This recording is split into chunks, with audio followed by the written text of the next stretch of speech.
Alors aujourd'hui, un coup de gueule dans cette vidéo sur les pratiques de certains psychiatres, même de beaucoup de psychiatres et dans certains pays, probablement la France.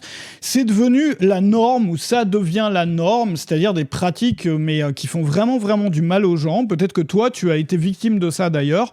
On va parler des médicaments de psychiatres, on va parler des benzodiazépines par exemple, enfin en particulier. On va parler de pratiques qui sont complètement déconnectées du réel finalement et qui ont détruit des vies. Moi je l'ai vu dans mon entourage, peut-être que toi ça t'est arrivé aussi, peut-être à toi, peut-être dans ton entourage, parmi tes proches, tes amis. Alors la première chose c'est de revenir un peu dans le passé et de comprendre pourquoi est-ce que les psychiatres ont tendance à prescrire si facilement des médicaments qui sont si dangereux. Alors, je vais partager mon écran avec toi, si tu veux. On va regarder quelques graphiques en même temps, parce que c'est important, en même temps que, ensemble plutôt. C'est important de voir ça pour comprendre ce qui va suivre dans la vidéo. Ça, c'est le nombre de patients dans les hôpitaux psychiatriques aux États-Unis. Mais la courbe est à peu près équivalente dans tous les pays développés. Depuis les années, alors là, 1955, on a eu le pic. Il y a eu l'invention, la mise sur le marché du premier antipsychotique, ce qui a permis de ne plus mettre beaucoup de gens dans les hôpitaux psychiatriques. Donc aujourd'hui, en fait, pour libérer de la place dans les hôpitaux psychiatriques, d'ailleurs c'est souvent une meilleure solution, on va donner des pilules aux gens qui ont certains types de problèmes plutôt que de les interner. Donc en fait, c'est ce qui s'est passé. Maintenant, il faut voir aussi qu'il y a une courbe inverse. Ici, tu vois la baisse effectivement donc en beige on a les hôpitaux psychiatriques, donc ça c'est les pourcentages d'institutionnalisation, donc de gens qui sont qui peuvent pas en sortir, qu'on a mis là-dedans. Les hôpitaux psychiatriques, tu vois la baisse ici qui est complètement hallucinante, mais en même temps on voit en vert ici la montée du taux d'incarcération, donc en prison aux États-Unis. Et tu vois que là en rouge, on a la courbe globale et qu'en fait la situation n'est pas forcément rose. Donc on a commencé à enfermer les gens, tu le vois ici, plutôt que de les mettre en hôpital psychiatrique. En tout cas aux États-Unis, c'est ça qui s'est passé. C'est-à-dire que tu vois les deux courbes ici. Ici, c'est en bleu foncé la prison. Et avec l'intersection en 1975 à peu près, et en bleu clair, tu as les hôpitaux psychiatriques. Voilà, il y a une citation que je voudrais te donner pour continuer, une citation de Yuval Noah Harari, qui est l'auteur du bouquin Sapiens, tu as peut-être entendu parler, c'était un best-seller, qui dit ça. Alors je l'ai passé sur DeepL, donc un outil de traduction. La plus grande question en matière d'économie et de politique dans les décennies à venir sera peut-être de savoir ce qu'il faut faire de tous ces gens inutiles. Voilà, parce que le problème c'est qu'on est devenu un peu inutile. Beaucoup de gens, on va les foutre en prison, vu qu'on peut plus les foutre en hôpital psychiatrique, et si on peut pas les foutre en hôpital psychiatrique, on va les mettre dans une prison mentale avec des drogues. Le problème serait l'ennui. Ah bah oui, c'est le problème. Et que faire d'eux, et comment trouveront-ils un sens à leur vie alors qu'ils sont fondamentalement insignifiants, sans valeur, nous les gens inutiles. À l'heure actuelle, je pense qu'une combinaison de drogue et de jeux informatiques est une solution pour plus de gens. C'est déjà le cas sous différents titres et différentes rubriques. On voit de plus en plus de gens passer de plus en plus de temps ou résoudre leurs problèmes intérieurs grâce aux drogues et aux jeux informatiques. Alors, jeux informatiques, on aurait pu dire aussi réseaux sociaux, parce que c'est beaucoup plus utilisé en fait que les jeux vidéo, mais finalement, ça occupe ce rôle-là aussi, c'est un peu du pain et des jeux. Sauf qu'au lieu d'avoir du pain, on te donne des drogues, voilà. Pour pas que la perte de sens, l'ennui et tout ça, c'est-à-dire toutes les défaillances du contexte dans lequel tu es, un contexte qui n'est pas fait pour toi, qui n'est plus fait pour nous aujourd'hui dans le monde moderne. C'est la raison pour laquelle on est appelé par par certains intellectuels, dont lui, des inutiles, des gens inutiles. Et du coup, vu qu'on est inutile, que ce monde-là n'est plus conçu, ou en tout cas la structure de ce contexte-là dans lequel vivent la plupart des gens aujourd'hui ne leur permet plus de s'épanouir, de trouver un sens à leur vie, d'avoir, de faire un truc épanouissant, toutes les choses desquelles on a parlé dans les précédentes vidéos de cette chaîne-là, c'est-à-dire le déclin finalement des conditions qui sont nécessaires à l'humain pour se sentir bien. De la même façon qu'une fleur, elle a besoin de terre. Si tu mets une fleur dans le sable, elle va pas va pas faire long feu. Donc du coup, on maintient les gens, on maintient les inutiles, un peu entre guillemets sous respiration artificielle, pour pas qu'ils soient trop dérangeants. On va leur donner des drogues et des jeux vidéo, ou bien des drogues et des réseaux sociaux. Voilà, donc ça c'est un peu flippant quand même. Ça c'est, voilà, on parle ici, il y a beaucoup de journaux qui ont parlé de ça d'ailleurs. Ici sur The Guardian, Yuval Noah Harari, je sais pas si moi j'avais lu son bouquin d'ailleurs, Sapiens à l'époque. Là on le voit sur le site de TED.com, donc les conférences TED, puis il y a une vidéo si tu veux entendre parler de ça. Mais finalement, ça paraît un peu, tu vois, on se croirait dans un bouquin d'Orwell dans 1984 ou autre, et finalement, c'est plus ou moins ce qui est en train de se passer. Alors, la première chose, c'est quoi ? C'est moi, je suis pas du tout en train de critiquer le fait que ces médicaments-là, certains médicaments, certaines pilules qu'on donne aux gens comme ça, sont utiles. On l'a vu sur ces graphiques, elles permettent notamment d'éviter l'internement en hôpital psychiatrique. Bon, il est bien évident que la plupart d'entre nous, si on a un problème, et ça peut arriver à tout le monde, certains types de problèmes, on préférait être à la maison, avec nos proches, avec nos amis, plutôt que d'être dans un hôpital psychiatrique. Ça, c'est bien évident. La deuxième chose, c'est que sur le court terme, ce sont des choses, parfois, qui peuvent aider. Je parle notamment des personnes qui ont un problème de dépression, d'anxiété ou autre. Bon, il est bien évident que sur le court terme, ça peut aider parce qu'il vaut mieux ça que de faire une bêtise. Il vaut mieux ça que de mettre fin à ses jours. Il vaut mieux ça que, voilà, enfin plein de choses. Ça peut aider, mais si tu lis des choses là-dessus, si tu te renseignes là-dessus, tu vas te rendre compte qu'on n'a jamais conseillé aux psychiatres, on leur a jamais demandé et on leur a jamais recommandé de prescrire certains médicaments et notamment les benzos sur le long terme. C'est-à-dire que ça n'a jamais été conçu et ça n'a jamais été recommandé pour la population générale de donner ces pilules-là aux gens pendant toute leur vie. C'est-à-dire qu'à la base, l'idée, c'était de coupler ça avec une thérapie, de coupler ça avec autre chose. C'est-à-dire que le temps que tu puisses revenir sur pied, le temps que tu puisses faire le clair, le temps que tu puisses te créer un contexte qui te permette de fleurir, en fait, comme ma fameuse fleur qui était dans du sable, le temps de la replanter en terre, c'est comme une béquille, en fait. Maintenant, le problème, c'est que de plus en plus de gens, une partie de plus en plus importante de la population, est mise finalement sous camisole chimique pendant toute sa vie. Et quand on lit des choses comme la citation que je viens de partager avec toi, ça a tendance à faire peur, parce qu'on se rend compte qu'effectivement, il y a des personnes qui sont jugées par certains intellectuels comme étant inutiles, et ces personnes-là, on va se contenter de leur donner des drogues et de leur donner de l'occupation sous forme de réseaux sociaux, de jeux vidéo ou autres. Donc, le problème, c'est ça, c'est que... Alors ça, c'est le premier problème. Le deuxième problème, c'est que... Alors, il y a 3 problèmes majeurs. Le premier problème, c'est ça. Deuxième problème, c'est que... je ne sais pas par lequel des deux commencer. Je vais commencer par le problème du contexte. Comme on l'a vu dans les précédentes vidéos, enfin, moi, je suis pas... Voilà... moi, j'ai pu le vivre, ça. Enfin, je l'ai vécu. J'ai eu des proches qui l'ont vécu. Et ça paraît tellement évident. C'est que quand tu es dans un contexte, et excuse-moi de ressortir encore pour la 100e fois ma comparaison, ma métaphore avec la fleur, si tu fous une fleur dans du sable, elle va crever, elle va pas se sentir bien. C'est pareil, parle à un sportif. Et demande-lui si tu peux avoir des résultats en sport, en musculation, si tu bouffes que chez McDo. Il va te répondre non.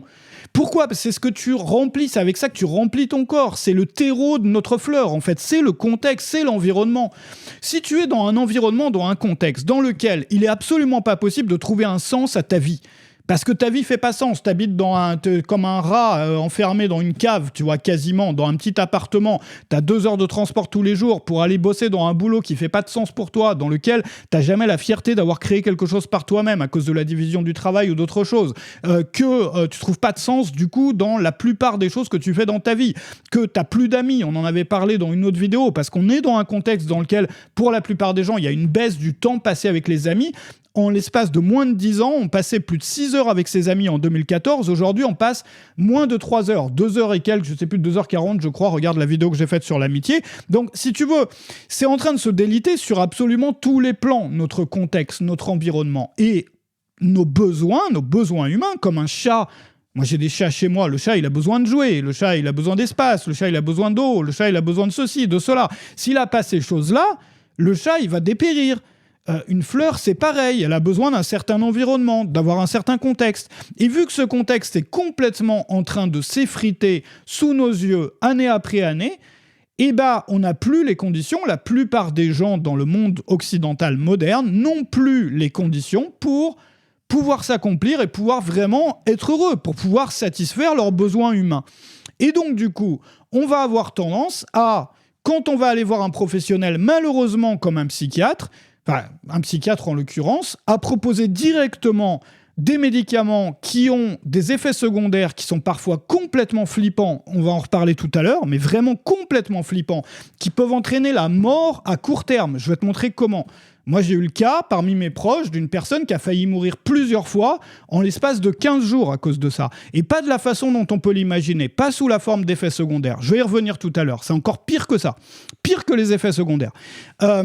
On va jamais leur poser la question du contexte aux gens. J'ai l'impression que les professionnels ont complètement abandonné la volonté d'aider les gens, ou une partie des professionnels. C'est-à-dire qu'on ne te pose même pas une question sur ton contexte. Est-ce que tu as un contact avec la nature? Est-ce que tu as des amis? Est-ce que tu pourrais sortir plus? Est-ce que tu pourrais faire ceci? Est-ce que tu pourrais aller à pied au travail en passant par un parc? Est-ce que tu pourrais, bref, faire un peu le scan, faire un peu la liste de tous tes besoins humains et regarder où sont les carences? De la même façon que si tu bouffes que du McDo et que tu prends des pilules pour maigrir de l'autre côté, ça va pas marcher, tu vois, il va y avoir un problème. Enfin, c'est complètement débile même. Il aurait fallu commencer par savoir qu'est-ce que tu manges.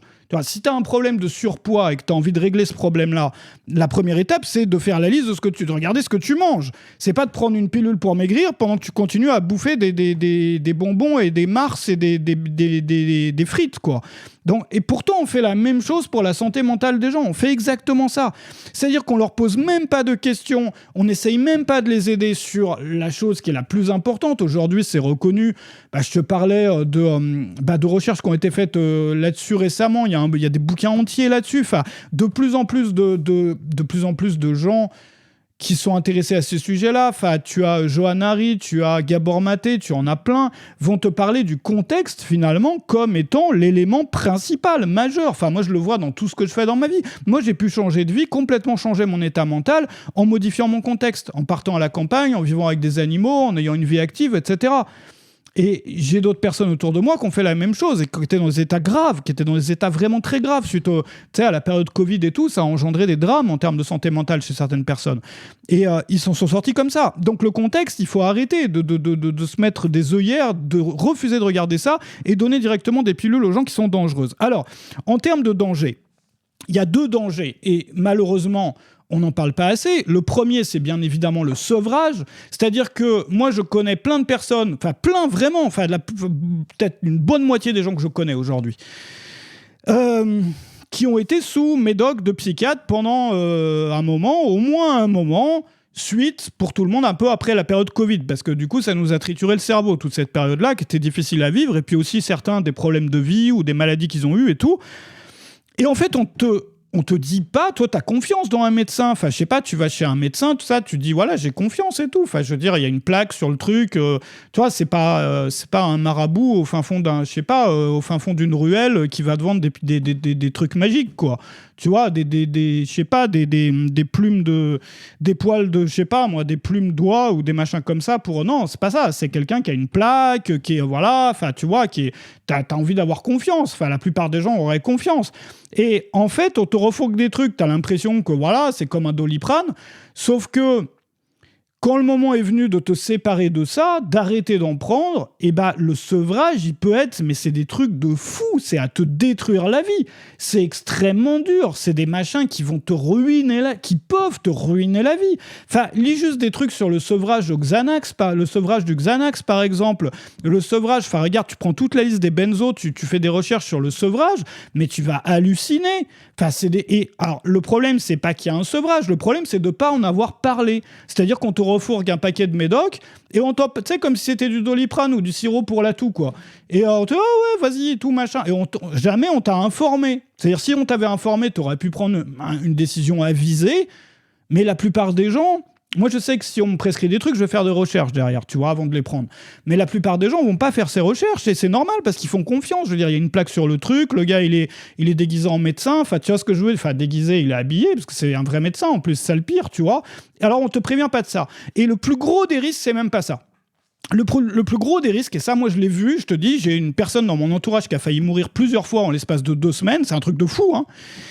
Parce qu'il y a certains de ces médicaments, notamment dans la famille des benzos, qui modifient ta capacité de jugement. C'est-à-dire que tu crois que tu peux prendre des bonnes décisions, mais tu crois vraiment que tu as gardé ta capacité de jugement alors que tu ne vois pas les risques, c'est-à-dire tu vois plus les risques. Et donc tu vas faire des trucs comme prendre ta voiture en étant complètement à l'ouest et avoir un accident. Tu vas faire des trucs comme monter sur une échelle alors que l'échelle elle est en train de se mettre comme ça, machin. Tu vas prendre des risques à... Enfin, je sais pas, moi j'ai des trucs même avec les animaux et tout. En fait, il y a certains de ces médicaments-là où tu peux pas être seul. Et on le dit pas aux gens. C'est-à-dire, si tu laisses une personne qui prend certains de ces médicaments-là seule, cette personne-là peut mourir. C'est-à-dire, cette personne-là n'a plus conscience qu'elle est en train de prendre des risques inconsidérés. C'est-à-dire que, vu que c'est censé traiter, enfin que ça traite effectivement l'anxiété, etc., il y a certains de ces médicaments qui vont faire en sorte que t'es tout zen, en fait, tout est, voilà, tu vois, rien n'est grave, rien n'est dangereux. Alors oui, ça t'aide à sortir de certains états mentaux, mais on peut pas te laisser tout seul dans la nature avec ça. C'est criminel de faire ça. Et jamais on a dit à ces personnes, il faut absolument que tu sois accompagné. Ne reste pas seul pendant 10 minutes. On n'a pas parlé aux proches de cette personne pour leur dire, mais il faut que tu restes avec ton pote, avec ton mari, ta femme, ton ami, ton frère, ta sœur, enfin cette personne-là, pendant tout le temps où elle prend ce médicament-là. Tu peux pas laisser cette personne pendant 5 minutes toute seule, parce qu'elle va mourir. Enfin, il y a vraiment des gros risques qu'elle meure. Alors, pourquoi est-ce qu'on fait ça ? Enfin, on a complètement pété un câble ou quoi ? Moi, ce que je voudrais montrer, je suis pas en train de taper sur tous les professionnels de ça, quoi. Mais ceux qui ont ces pratiques-là, je sais pas quel mot utiliser pour décrire ces pratiques. Le mot criminel me paraît pas complètement dément. Tu vois ce que je veux dire ? C'est-à-dire, me paraît pas abusé, me paraît pas abusif. Après, au bout d'un moment, il faudrait qu'on revienne peut-être à un truc normal autour de ça. Ça veut dire quoi, un truc normal ? Et il y a probablement des psychiatres qui font ça bien, mais j'ai l'impression aujourd'hui qu'ils sont une minorité. Moi, dans ce que j'ai entendu de mon entourage, de mes proches, des gens qui ont... J'ai l'impression que c'est une minorité. La première chose, peut-être, c'est de pas donner des trucs aux gens sans les avertir. Des risques de comment se passe un sevrage, de l'horreur absolue que tu vas devoir traverser si tu veux te sevrer de ce médicament-là. L'horreur absolue, hein. Il y a des personnes pour qui... Il y a des personnes qui n'ont jamais rien vécu de plus dur dans leur vie que le sevrage de certaines de ces substances-là. Rien de plus dur. Des personnes qui ont vécu, hein, je te parle. Je te parle pas des gens, tu vois, qui ont toujours, qui ont vécu dans un truc où la vie était facile. Hein. Je te parle des gens vraiment qui ont une aventure de vie difficile. Ils ont jamais rien vécu, pour certains, de pire que ça, de plus dur. Peut-être qu'on devrait juste prévenir les gens de ça, je sais pas, peut-être, hein, je sais pas, ça me paraît un peu évident. Deuxième chose, c'est sur la prise de risque. On peut pas laisser les gens dans la nature avec certaines substances, c'est pas possible sans les avertir, sans qu'ils puissent avoir le temps de prévenir leurs proches, sans s'organiser pour ne jamais être seuls, etc. C'est pas possible, ça. Et troisième chose, peut-être qu'on devrait s'intéresser à l'environnement des gens. Et si on utilise ces drogues-là, qu'elles servent de la façon dont elles ont été prévues de servir, c'est-à-dire de béquilles transitoires. C'est-à-dire jamais on prend ça uniquement. On prend ça pendant le temps où on fait une transition sur se reconstruire, en fait. Tu vois, ça laisse le temps de... Voilà. Mais ça n'a jamais été conçu pour ça, ça n'a jamais été recommandé de donner à vie des trucs comme ça aux gens, à la population générale, jamais. Pourtant, c'est les pratiques qui ont lieu aujourd'hui. Donc, c'est dommage. Moi, ce que je te propose, si tu as certains des problèmes qu'on a cités dans cette vidéo ou d'autres problèmes, c'est... moi, j'ai rien à te conseiller là-dessus, en fait. C'est fais-toi ton avis, quoi. Maintenant, moi, ce que je voudrais te dire, c'est qu'on peut vraiment... Enfin, il faudrait s'intéresser au contexte, en fait. Voilà. Peut-être qu'on a complètement oublié que planter une fleur dans du sable, ça la fait crever. On a complètement oublié qu'un sportif, s'il bouffe du McDo, jamais il aura des gros muscles s'il bouffe que du McDo, de la graisse et des frites, et des bonbons, et des Mars glacés. Bon. Et peut-être que pour la santé mentale, c'est la même chose. Peut-être que le contexte, enfin, moi, ça me paraît évident. C'est le terreau sur lequel... Voilà, enfin, t'es comme une plante, t'es comme une fleur, donc il faut arrêter de négliger ça. Je suis pas en train de dire que voilà, tu peux régler tous les problèmes, même les plus graves, en modifiant ton contexte, mais que ça, moi ce que je dis, c'est que ça serait complètement idiot, mais alors complètement idiot, de prétendre à traiter ces problèmes-là en refusant de s'intéresser au contexte. Parce que c'est l'élément le plus important. Donc si tu refuses ça, c'est comme tu veux faire pousser une fleur et tu refuses de la sortir du sable pour la mettre dans la terre. Non, ça, c'est pas possible, tu refuses. Donc tu vois, moi, je sais pas pourquoi. Peut-être c'est un projet de société de faire vivre les gens comme ça, avec de la drogue et des réseaux sociaux. Peut-être c'est juste qu'on a abandonné. Peut-être, hein. C'est-à-dire que voilà, il y a tellement de gens qui sont malheureux aujourd'hui que... allez, on leur file des drogues comme ça, ils se tairont, quoi. Ils nous emmerderont plus. Ou peut-être que... je sais pas, c'est une certaine lassitude, quoi. Voilà, je sais pas. Mais c'est triste. Moi, je trouve que c'est triste. Voilà, je voulais partager ça avec toi aujourd'hui. N'hésite pas à me dire ce que t'en penses dans les commentaires. N'hésite pas à t'abonner à la chaîne pour voir plus de vidéos. On va parler... dans la prochaine vidéo, on va parler de comment parler aux gens haineux. Donc, on va complètement changer de sujet dans la prochaine vidéo. On va parler d'anxiété encore dans la vidéo d'après. Pourquoi tout le monde est devenu anxieux. Augmentation de plus de 25% de l'anxiété en un an, juste sur l'année 2022. Donc là, on est en 2023. L'année n'est pas finie, mais sur l'année 2022, plus 25% en un an.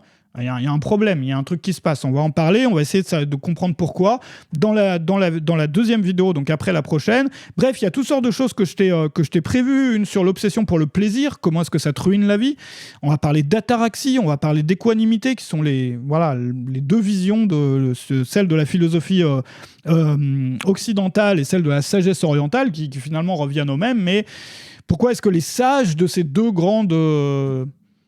je sais pas, de la sagesse orientale comme de la philosophie occidentale, ont tendance à nous dire qu'il faut faire autant attention au plaisir qu'au malheur, et que les deux, finalement, sont deux extrêmes d'un truc. Donc, une vidéo qui, peut-être, va être intéressante pour toi. Donc, pour ça, pour pas les rater, n'hésite pas à t'abonner à la chaîne YouTube.